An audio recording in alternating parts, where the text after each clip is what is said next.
તો બાવળામાં ઇન્ડસ્ટ્રીયલ વિસ્તારો પાણીમાં ગરકાવ થયા છે। બાવળાથી સંદેશ ન્યૂઝનો ગ્રાઉન્ડ ઝીરો રિપોર્ટ આપને બતાવી રહ્યા છે, જેમાં ટ્રક પર બેસીને પરિસ્થિતિનો ચિતાર મેળવવામાં આવ્યો। ગેલપ્સ ઇન્ડસ્ટ્રીયલ વિસ્તાર આખે આખો પાણીમાં ગરકાવ છે।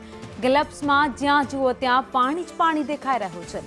વરસાદ બંધ થયો છતાં 2 દિવસથી પાણી યથાવત રહેતા લોકો હવે ત્રાહિમામ પોકારી ગયા છે।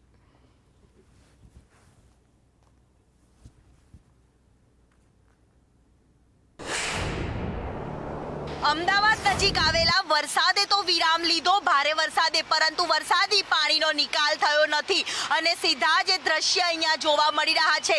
ચાચરાવાડી નજીક ગેલોપ્સ ઇન્ડસ્ટ્રીયલ પાર્ક કે જ્યાંથી પસાર થવું પણ લોકો માટે મુશ્કેલ બન્યું છે। લોકો વ્હીકલો અહીંયા પાર્ક કરીને આગળ પસાર થતા નજરે પડી રહ્યા છે। જ્યાં જોવો ત્યાં વરસાદી પાણી, ગટરના પાણી ભરાયેલા નજરે પડી રહ્યા છે અને લોકો પરેશાન થતા નજરે પડી રહ્યા છે અને હાલાકીનો સામનો કરતા નજરે જોવા મળી રહ્યા છે। ત્યારે મોટી સંખ્યામાં વાહન ચાલકો હોય, રાહદારીઓ હોય, નોકરિયાત વર્ગો હોય, તે લોકોએ પણ હાલાકીનો સામનો કરવાનો વારો આવ્યો છે। કેમેરામેન સંદીપ રાઠોડ સાથે દિવ્યા ચૌહાણ, સંદેશ।